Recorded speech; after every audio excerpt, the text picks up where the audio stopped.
I think we'll just go ahead. Yeah, I think that's probably the best thing at this stage. I think it's all we can do. You'll have guessed from my voice, if you're listening to this, that I'm not Shay Cody. He doesn't seem to be able to get through at the moment, but I'm delighted to welcome Luke Dineen, who's been working on a fairly comprehensive history of the Connect Union and all its predecessors. But today he's going to talk about a very specific time period and events from the revolutionary years. So hopefully Shay will be able to come back in before the end, but Luke is going to speak for about 35 minutes, and as usual we will be able to take questions at the end using your chat button. Luke, I'll throw it over to you, and if everybody else please could mute themselves, that would be great. Mary, thanks very much for the very kind introduction, and welcome all to my talk today entitled Craft Workers and the Irish Revolution. I'll specifically be covering the 1917 to 23 period with a focus on the foundation of what is now the Connect trade union. There were several successors to it and Connect's many predecessors, but I'll be focusing mainly on the 1920 and the year 1920 and the early 20s, and specifically the foundation of the Irish Engineering Union.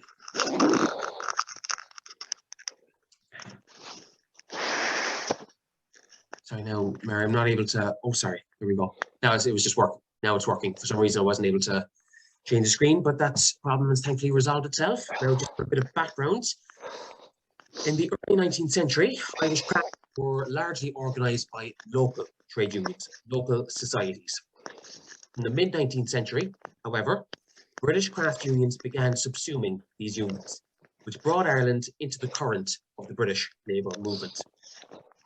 The preeminent labour historian, Emmett O'Connor, argues that this was British labour's contribution to the Anglicisation of Ireland, a broad colonial process reflected in the language shift from English to Irish, the adoption of English social culture and sports, and the increasing Anglocentrism of the Irish media.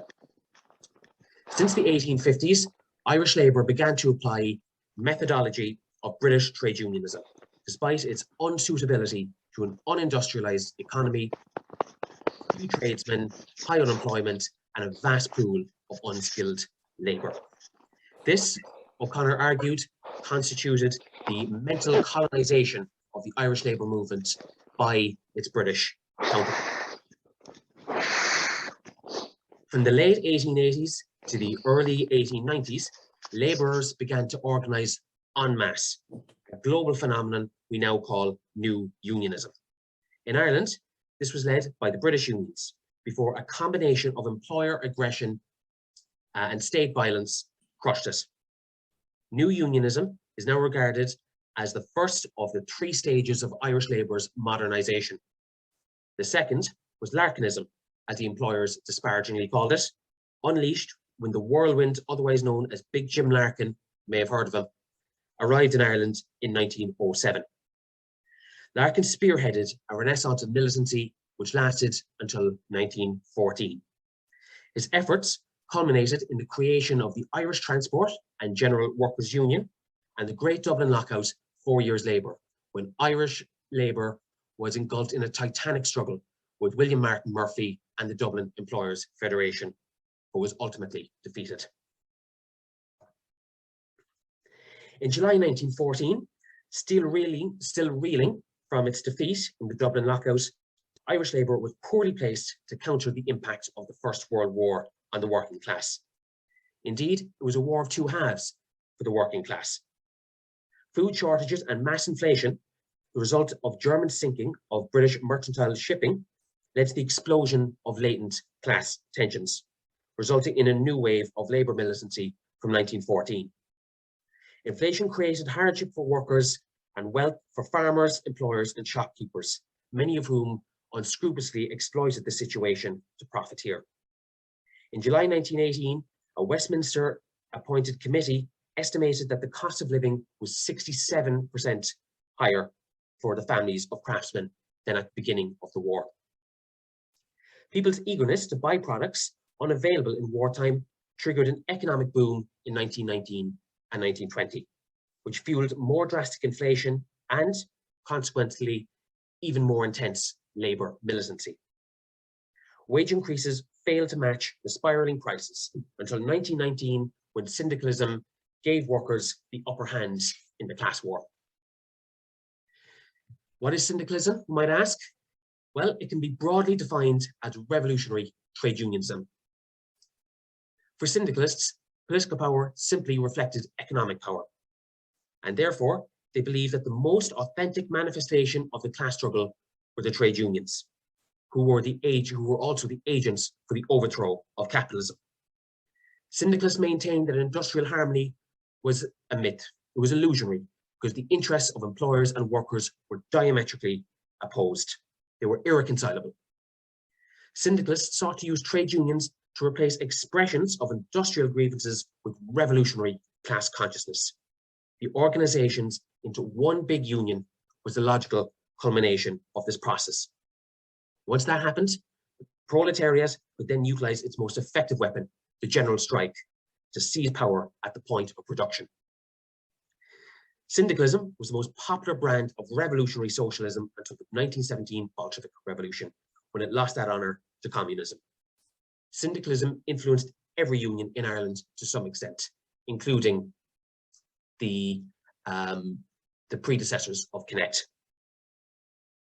The First World War had acute long-term effects for engineering craftsmen because it rapidly accelerated the dilution of the craft, which had been ongoing since the early years of the 20th century.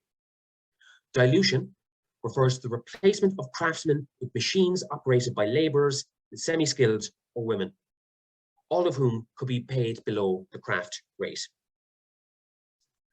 Though dilution was supposed to be temporary, the clock could not be fully turned back once the war came to an end. Irishmen resented the ease at which union cards were issued in England, a consequence of dilution. British men, including ex-soldiers with union cards, could arrive in Ireland to take engineering and shipbuilding jobs. There were cases of Irish labourers emigrating to England and returning a few months later to work in the same workshop with a union card from the Amalgamated Society of Engineers, or ASE, which was Britain's biggest craft union at the time, even though these labourers had never served an apprenticeship. So, wartime upheavals such as these put Irish and British craftsmen on divergent paths and laid the foundation for a separate Irish craft union in the engineering trades. The war also fundamentally altered the state's role in industrial relations, and indeed the economy as a whole, nowhere more so than in the metal trades. Engineering workers were vital to the war effort, giving the ASE unprecedented power. But cooperation with the government brought the ASE into the political establishment, making it more hostile to Irish republicanism. The new milieu fueled anti-British sentiment, as British and Irish craftsmen continued to be on divergent paths. As the war dragged on, opposition to recruitment became a rallying cry, which united Republicans, Socialists, and militant trade unionists. Of course, the 1916 Rising was a crucial turning point, and like the rest of Irish society, the Irish working class was radicalised by it and quickly converted to Sinn Féin in the aftermath of the execution of its leaders. In March 1918, opposition to British rule reached unprecedented heights when the British government tried to impose conscription on the country. The Irish Trades Union Congress, as ICTU was called at the time, took the lead in the most powerful demonstration of proletarian power of the of the revolutionary era. The one-day general strike held on the 23rd of April, 1980, the first of its kind in Ireland. It was remarkably successful everywhere outside Belfast in the northeast. The conscription crisis further discredited the British government and, consequently, did much to facilitate Labour's move away from constitutional nationalism and towards militant republicanism. The outbreak of the War of Independence on the 21st of January 1919 hastened this process. On the 15th of November 1919, Dublin Castle issued something called the Motor Permit Order, which stipulated that motor vehicles could only be used with a permit. It was hoped that permits would assist the monitoring of private transport because the IRA was increasingly using cars to carry weapons across the country in its war against British rule.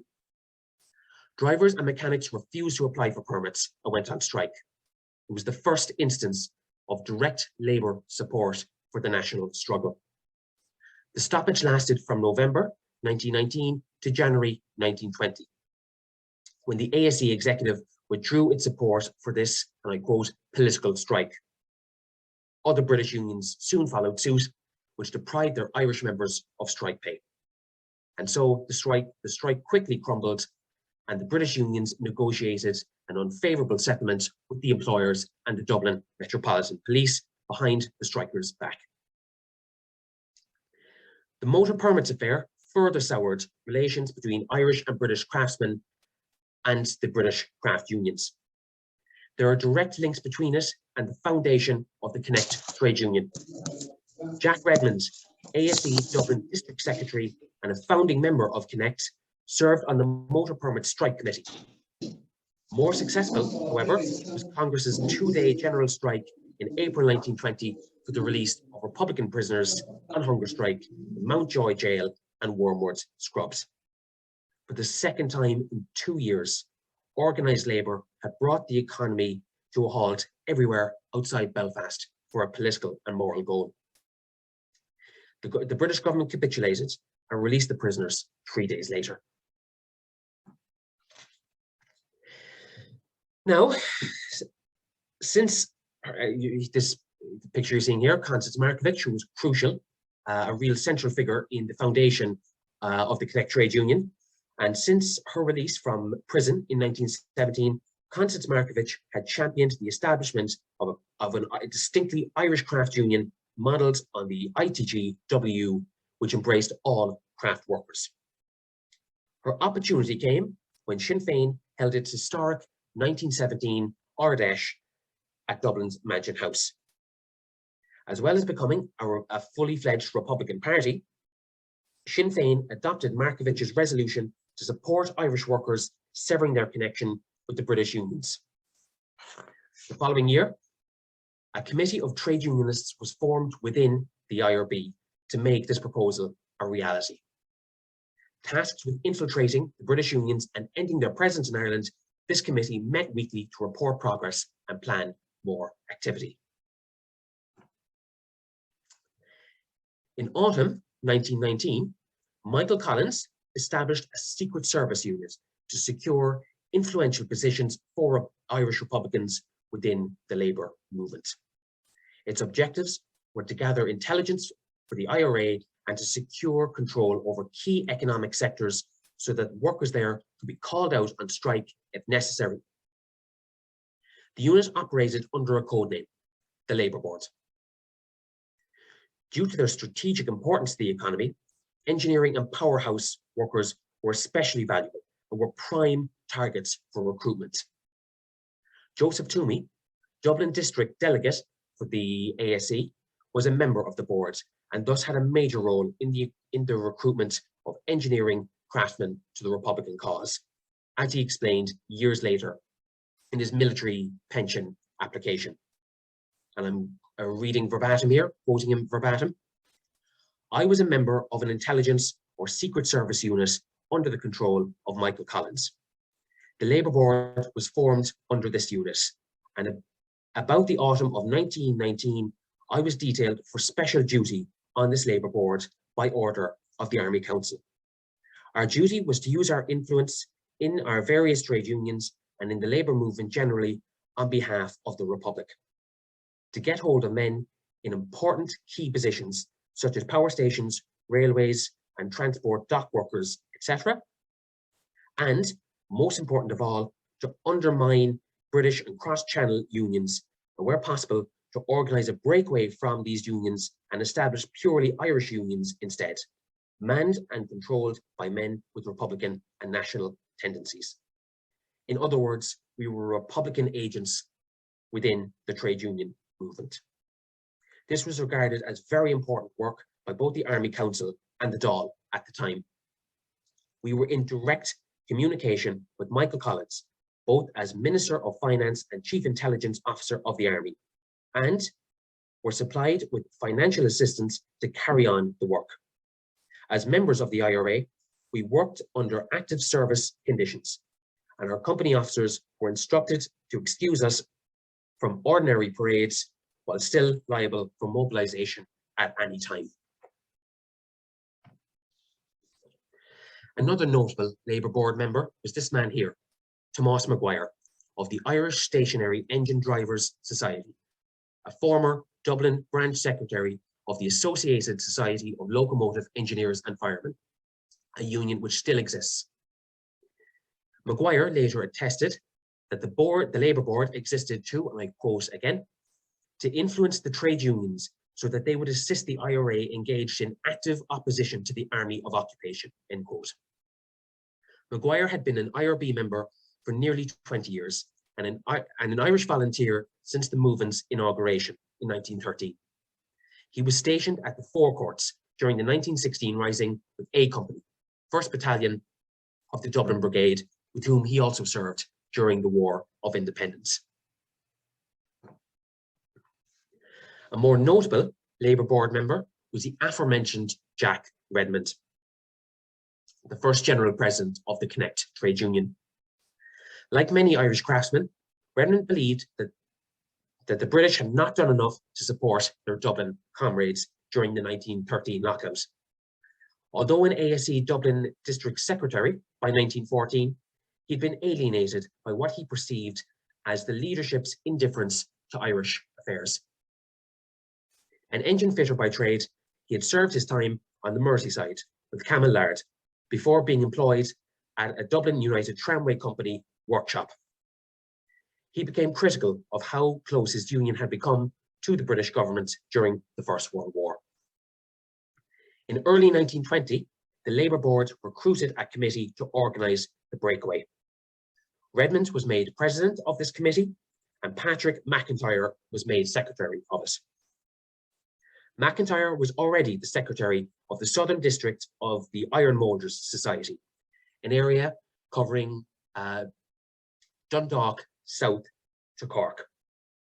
The organising committee also included Michael Slater, a brass finisher, Roland Bent, a fitter, John J. Rooney, a coach builder, Christopher Farrelly, an iron moulder, Michael Doyle, a shipwright, and Robert Donoghue, electrician.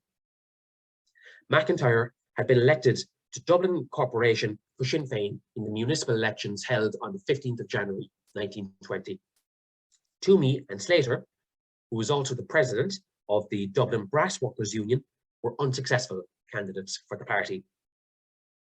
And so, with such strong links to Sinn Féin, Redmond's committee had little difficulty in establishing channels of communication.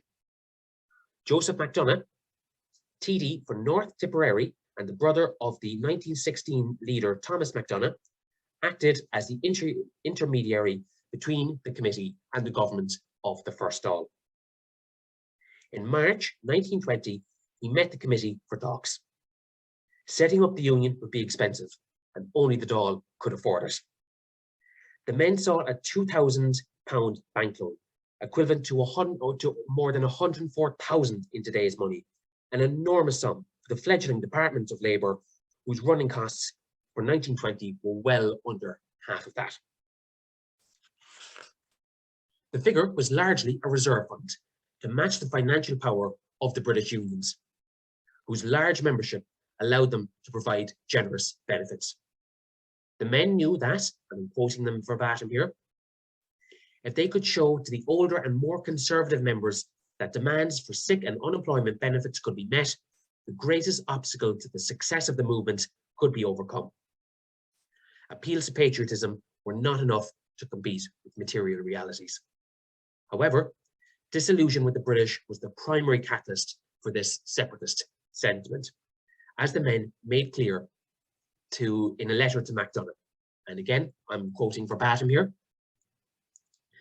For some years, it has been the opinion of members belonging to amalgamated societies. That's what British unions were referred to in Ireland at the time, particularly in the engineering trades, that it was advisable to have one large Irish union for these trades. We believe this is a favourable opportunity for the starting of such a project. For some time past, the attitude of the English executives has been one in keeping with the attitude of the English government towards this country. For instance, the attitude taken up by the executive of the Amalgamated Society of Engineers in Easter week was in keeping with the policy of the government of the day, as was their attitude on the Conscription Act and the Motor Permits Order, pointing out that this was a political question and refusing to grant their members strike pay. The time had arrived when we should have a union of our own, governed and controlled in Ireland by Irishmen. The only binding link between Ireland and England is that of the amalgamated unions, whose executives are in league with the British government. The committee believed that the ramifications would not be confined to the engineering trades, because the new body would, and I quote them again, spell the death knell for English unions in this country. MacDonagh was impressed by the men's proposal and forwarded it to the Department of Labour. On the 13th of April, 1920, Diarmid O'Hagertig, an IRB man and Department of Labour secretary, passed the letter to Collins, who wanted more information about it before committing himself to such an expensive endeavour. He asked Markievicz, now the Minister for Labour in the Republican government, to meet the men. And on the 5th of May, she did so, with TDs Art O'Connor and Sean Etchington.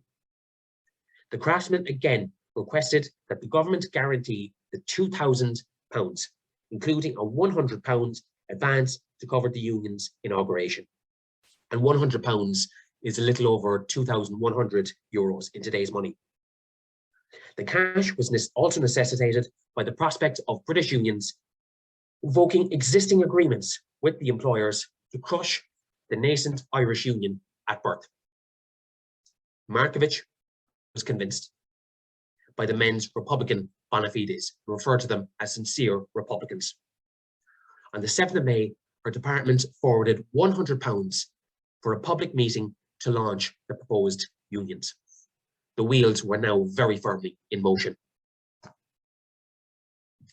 On the 9th of May, 1920, over 700 craftsmen packed into the Abbey Theatre to witness a truly historic event, the launch of Ireland's first national engineering craft union.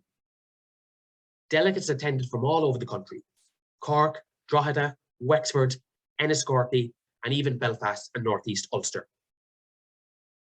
Anti-British sentiment was strongly and repeatedly expressed at the Abbey meeting, not at all surprising given that it coincided with the height of the War of Independence.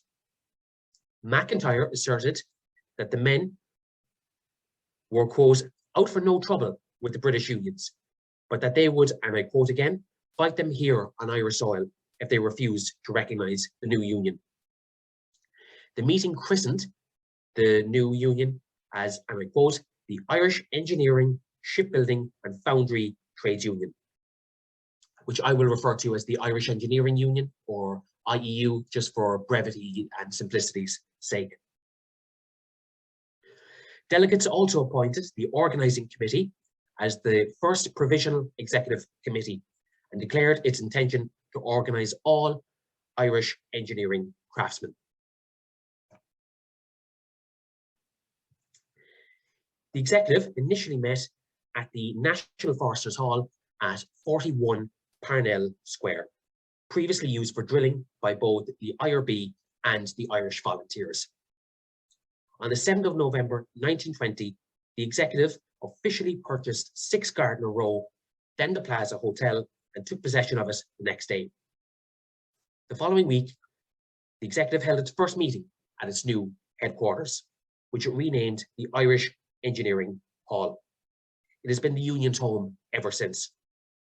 The building cost just over £2,500, or over £89,000 in today's money, which was an enormous sum for a new union. It was funded mainly from a loan from the National Land Bank, which was a Dáil-backed friendly society. But given that Michael Collins was the Minister for Finance, it's likely that he provided at least some of the money, or at least the security, for the purchase. Shortly afterwards, Oscar Traynor took control of the Dublin Brigade of the IRA. Because he was worried that the British might discover the brigade's headquarters at 35 Lower Gardner Street, the IEU arranged that the brigade make 6 Gardner Row its new home. Officially registered as the #1 branch of the Irish Clerical Workers' Union, 6 Gardner Row remained the brigade's headquarters throughout the War of Independence. The Active Service Unit, or ASU, which the brigade established in December 1920 for targeted attacks, also met at 6 Gardner Row. The ASU comprised full-time paid volunteers who always carried weapons. On the 7th of January 1922, Dáil Éireann ratified the Anglo-Irish Treaty, creating the 26-county Irish Free State. The treaty presented a major dilemma for the Irish labour movement. The national struggle had previously united it, but now threatened to divide it. Like most Irish unions, the IEU was anxious to avoid a split and therefore kept quiet on the treaty. On the, on the 27th of June 1922, Free State troops began shelling the forecourts to dislodge the IRA units that had occupied it for the previous 10 weeks. The Irish Civil War had begun. By then, the Dublin Brigade had moved its headquarters next door to Barry's Hotel. Excuse me. The Union was fortunate because, after the attack on the forecourts, Barry's was heavily damaged by a Free State artillery bombardment, which may otherwise have visited 6 Gardner Row. The IEU was not unaffected, however. The attack, the attack damaged its head offices, for which the Union sought 878 in compensation from Dublin Corporation, but it never got any compensation. Like many other Irish unions, the IEU had members on both sides of the conflict, so it was relieved when the Civil War officially ended on the 24th of May 1923. What are the conclusions of the early history, or that the historian can draw from the early history of the Union? What contribution did it make, both to the labour movement and to Irish society as a whole? Well, although it'd like to present itself as united, and it'd like to present a united front to both employers and the Republican movement, the IEU was itself internally divided, and not just on political matters. In March 1922, its Inchicore branch broke away and formed a separate union, the Irish General Railway Engineering Union.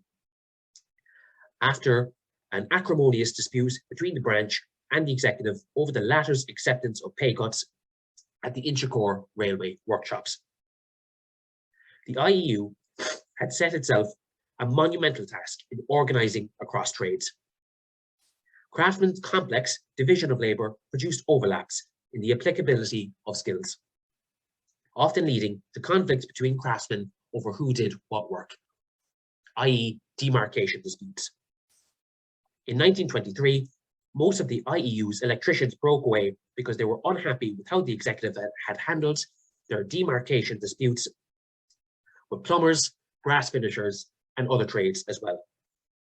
However, a significant minority of electricians remained with the IEU. The electricians' fight with the plumbers was especially acrimonious, and the sparks were disgusted when the RAC sided with the plumbers. The splits were probably unavoidable.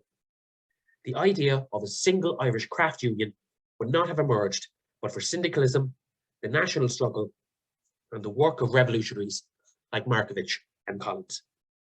Nevertheless, the IEU's foundational ideology endured among the craftsmen and the electricians. As Padraig Yates put it, the most striking aspect of the splits is not the wrangling over demarcation lines, internal power struggles, or accusations of poaching, but the fact that the members of these various warring groups did not return to the British unions. Having tasted freedom, they did not intend to relinquish it. So this all raises the question, what did Connect's forerunners achieve? Well, I would very much argue that everyone born on or after the 9th of May 1920 within the 26 counties has been affected by the foundation of this union in some way, insofar as anyone has gained from the existence of an independent Irish state, given that the IEU was such an integral part of the struggle for independence. The public has benefited politically from the IEU in its role in achieving Irish independence, while every craftsman who was a member of the Irish Engineering Union and its successors has received additional material benefits. Redistributing wealth, improving workers' rights and living standards, combating neoliberalism, and campaigning for high-quality, well-funded public services have benefited all of society. And for that reason, the Connect Trade Union and its predecessors have benefited all of Irish society and continue to do so. Thank you very much for your time. It was a pleasure to talk to you all today, and I'm more than happy to field any questions that you may have. Thank you again. Thank you very much, Luke. Shay, can you come in yet? I can't hear you. No. We've quite a few questions in already and some very interesting points of information. I'll start with David Flood. I'm just going to actually, can you close down your presentation, Luke?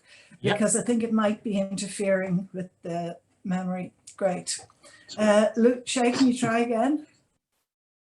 Pardon? Yep. Okay, I'll just go through the questions then and the comments. And can I say, along with several other people, that that was a terrific paper, and thankfully you've recorded it so I can get the detail again. David Flood starts off with asking if you, where is it? He's making a comment that there was evidence for a push in creating Irish unions independent from overarching British ones before World War I. And it wasn't just the work of IRB activists within the unions like Ted Sheehan in the ETU, but Sinn Féin support for this. He said there's a document in the National Library referring to a Sinn Féin branch chaired by Tom Clark passing such labour-related resolutions. The ETU being the Electrical Trades Union. Do you want to come back to him on that? Yeah, I mean, specifically with the regard to electricians, I came across evidence of a short-lived, was called the Irish Electrical Workers, or the Irish Electrical Workers Union, in I think it was the 1890s, if my memory serves me right. I came across evidence of that. I wasn't aware of the direct connection between, Sinn Féin and Tom Clark and attempts to establish electrical unions in the first decade of the 20th century. That's interesting. But the electricians were obviously very highly sought after by the Republican movement, and there was an awful lot of Republican sentiment within them. Even I came across evidence now, a major figure in the Irish Engineering Union and the early history of Connect, Sean O'Duffy, who was a district secretary, a branch secretary of, he was actually a district secretary of the ETU in Dublin, and he was secretly using his position to kind of shovel electricians over from the British ETU into the new union before he was suspended when the executive learned of what he was actually using his position for. So it doesn't surprise me that that level of sentiment was there within electrical trade unionism as far back as the late 19th and early 20th centuries. Right, and you've got lots of compliments, I have to say, including one from Emmett O'Connor, which I'm sure you'll be pleased to hear. But he was saying that it was an excellent paper, And he has two questions. One was, what was the attitude of the ITUC and the ITGWU to the various goings on? And I'll let you come back on that one and then ask you the second one, because it's quite different.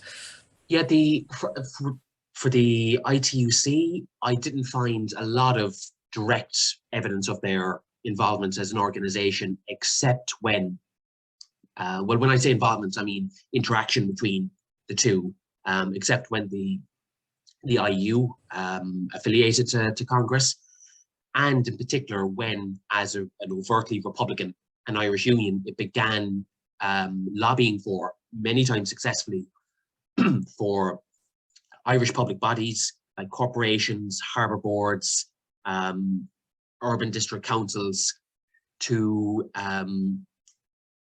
you know, to institute policies of how can I go to, of preference, basically, where if they were controlled by Sinn Féin, that they would employ not only just trade union labour, but employ Irish unions, which of course included the IU, and that caused a lot of tension with the IU and Congress, because that was obviously overtly discriminatory against the AU and other British unions, and yeah, they were anxious to avoid splits along those lines. So that's the only real, and there was definitely a conflict. Like, things came to a head in Cork and in particular in Limerick over that. Like, there was a motion, Congress passed or backed, I think it was an AU motion opposing that policy, and it was an implicit attack on the IU. So there was definitely tension over that. But in the early years, I didn't come across anything major, you know, in terms of conflict between Congress and the IU. As for the ITGW, that kind of vacillated. They, yeah, in the early days, they worked together, but the, you know, I spoke there about syndicalism and the influence of syndicalism on the Irish trade union movement as a whole. It influenced the IU, of course, in that, you know, because syndicalism strove for one big union, the idea behind the IU was one big union in the engineering trades, but no Irish union was more influenced by syndicalism than the ITGW. You'll remember the old ITGW banner, right up until the foundation of SIPTU, had OBU written on it, one big union. And that's very much how the ITGW saw themselves at that time. And so interactions with the Irish Engineering Union and, you know, tentative agreements for them to work together.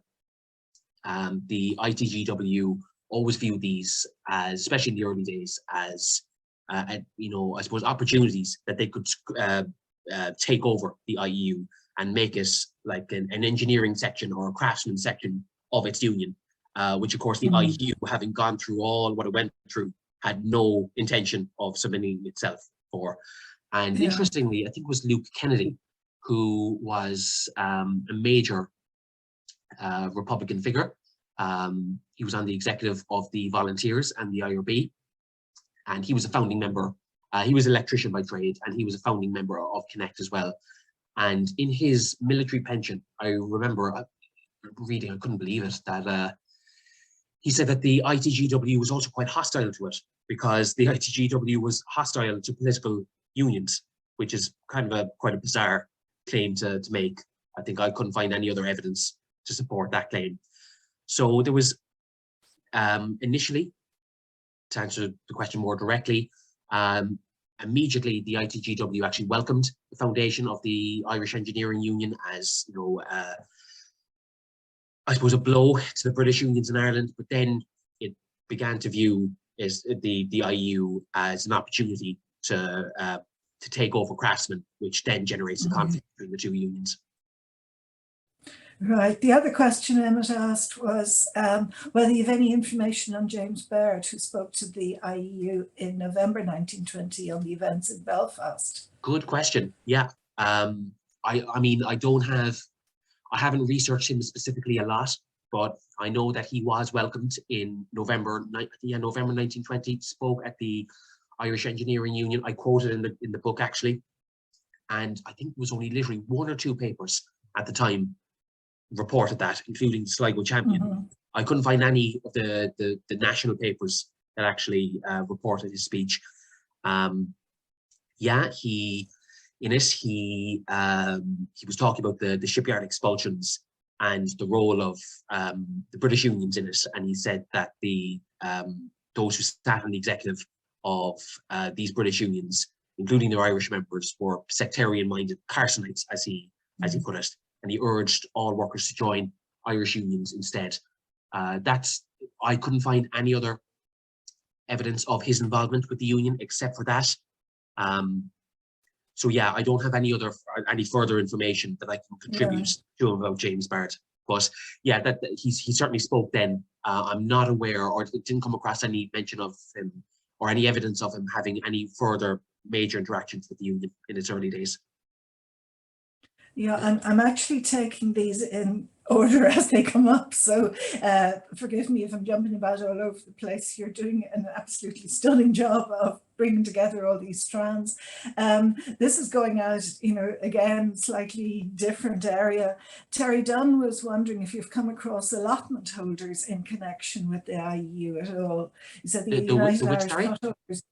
Allotment holders, the United Irish Plot Holders Union were holding their meetings in the IEU offices in the late 1920s. Whether you had come across anything in the earlier period? I think I did. Yeah, I see Padraig is here now. I think Padraig would have information on this as well. I did. Yeah, I think they were tenants. All right, in the early period. I mean. Yeah, it had quite a few tenants, and not just the Dublin Brigade. Yeah, they were. Yeah, they rented, I think, from the union in the early 20s. I remember coming across them. I don't have a lot of information on them, to be quite honest with you. Apart from the fact that they leased or rented from the union. Padraig, whom you just mentioned, noted that Sean Redmond, who was formerly of the IMETU and Impact, was John Redmond's son, as was his brother, and he was in situ.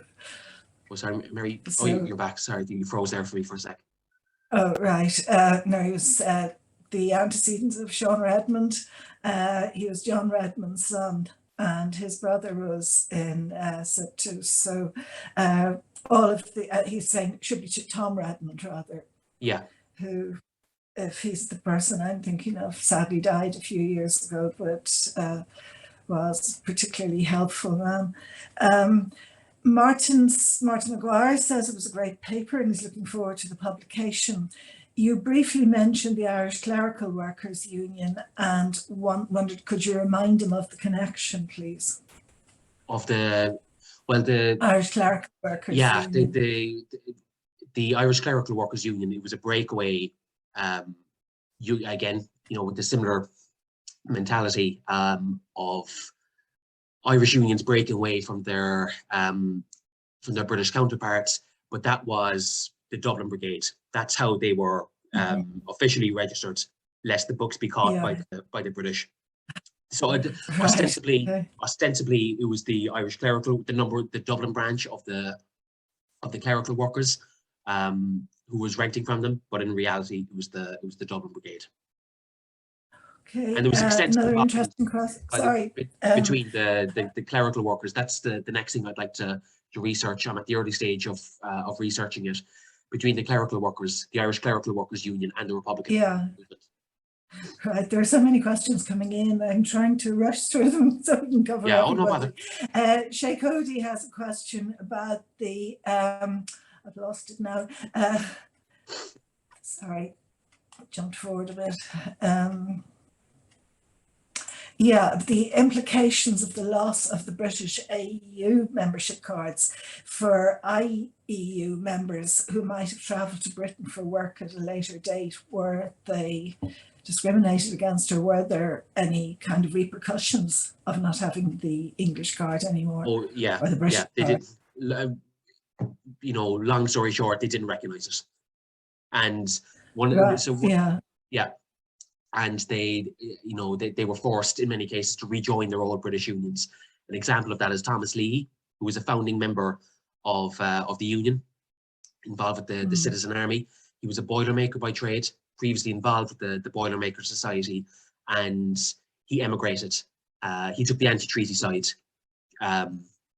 during the Civil War, and as so many of them did, he emigrated before eventually finding work in Glasgow, but his old IEU card wasn't recognised and he had to rejoin the Boilermakers. So there was definitely conflict over that. A couple of questions again from Padraig. Said it's an excellent paper, which of course it was, and wondered, did you come across Martin Conlon? And he says it would be worth reading the minutes of the Irish Labour Party and Trade Union Congress, their special conference, the minutes of the special conference in 1922 on the treaty when they opposed Labour contesting the election. Yeah, no, I have spoke at the founding conference.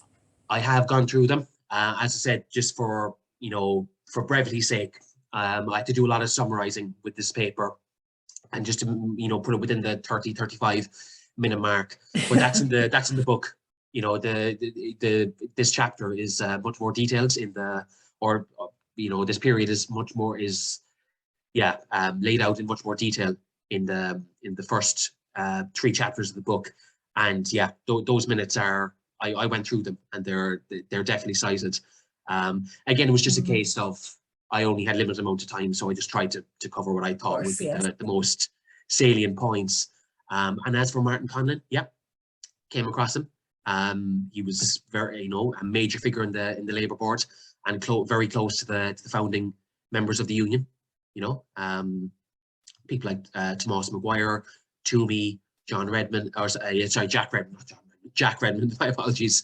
I came across him again. His role is cited in more, or dealt with in more detail in the book. Yeah, there's Porrick again, who's always a font of all knowledge. He reminds that Tom Mann spoke at the founding conference of the IES FTU, opposing its formation, and that there was resistance that allowed expelled Belfast workers to look for jobs in Dublin.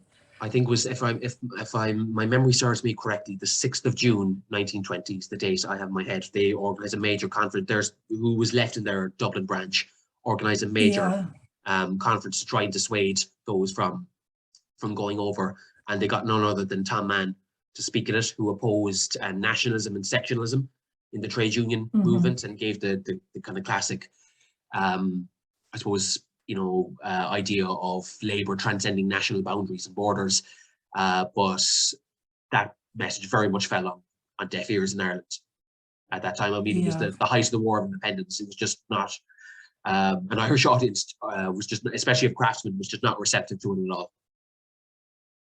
And can I just say, what was the Glenn Padraig, I cite his work a lot in the book, so it's great to have him here.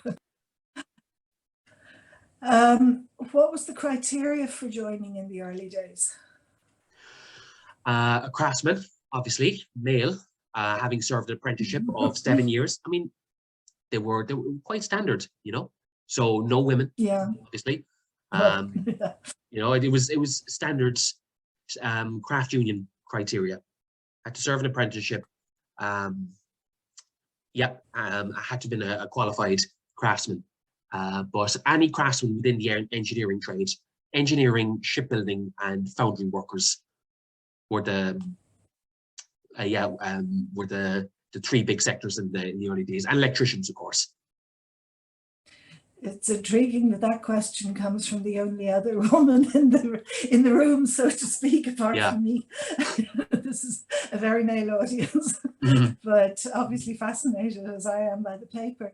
Several people have asked about the publication. Do you want to give it a plug at this stage? Yeah, I mean, look, like somebody else, it's COVID permitting, it's been put back. It was supposed to be out in May 2020, for the centenary of the Union.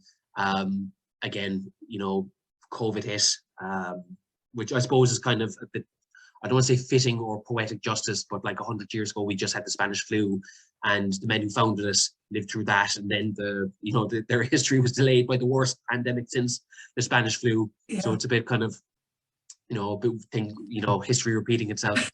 But it's been, we're hoping for we'll say around the spring of next year. But again, it's a little bit up in the air again. We had something more definite, a few weeks ago, or maybe a month or 6 weeks ago, and now it's a little bit up in the air again just because of COVID.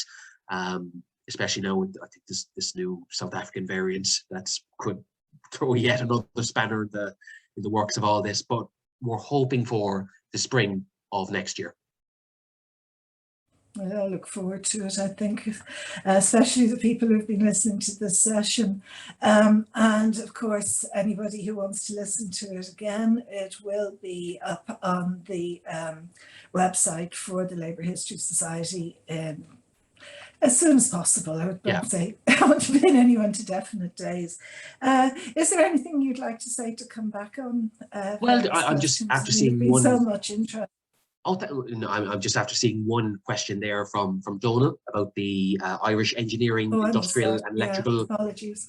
Yeah, trades union. That was the name that they adapted from, I think it was 1947. But that was the successor of this union. In the late 40s, they made a renewed effort, especially with rural electrification, to organise electricians. And they added electrical in their name, which immediately brought them into conflict with the electrical trades union, which was I mentioned there in 1923 when the electricians broke away. The ETU deeply resented the fact that the Irish Engineering Industrial Union, as it had called itself until that point, added electrical in it, because I think something like they only had about 10% of the country's electricians. The other 90% were with the ETU. So yeah, that union, the Irish Engineering and Industrial Trades Union, is very much detailed in the book. Yeah, so was Anthony. Oh, okay, Tony Tuke. Yeah. There's a lot of very much came across him. A lot. Yeah, he's detailed extensively in the book. That's great to see. You'll enjoy it. He comes out of it very well. I'll put it that way. After Tony Tuke, I believe he was an army captain, but he was the general secretary of the Irish Engineering Industrial Electrical Trades Union before it merged with the National Engineering Union to become NETU, which I'm sure many of you will remember. I have to say, I'm in absolute awe of your command of all of the details. As somebody who is considerably older but wishes I had that kind of memory, I get confused with the various different unions at the time and their antecedents. So I'd like to generalize rather than be able to go into such incredible detail. That was absolutely fascinating. Thank you very much. Thank you. So thank you to everybody for attending. Sorry we lost Shay today. Hopefully we'll have him back for the next meeting. In the meantime, hopefully just a very briefly. Yes. Padraig just asked a question there. Pat O'Neill. O'Neill. Yes, Pat O'Neill. He does. He does. Yep. Yeah, I suspect, Luke, that you haven't missed anybody. So I don't think so. It's going to be a very comprehensive book in the best style and tradition of Padraig Yates and Emmett O'Connor. So you're learning from your mentors extremely well. Thanks very much for a terrific presentation today. It's my pleasure. And as I said, we will have it up on the website for everybody to, especially people like me who aren't as familiar with the details, and to go back over it. But good luck with the publication, and hopefully COVID doesn't interfere any further. I know there are shortages of paper and various other things that it is actually practical problems interfering with publications, as well as the difficulties of getting into archives. Well, keep safe everybody, and thank you very much for coming along. And again, just Bulabus. Thank you very much. It was my pleasure. Thanks for showing up. I really appreciate it, and I hope you got something from it. Thanks all. Thank you. Bye.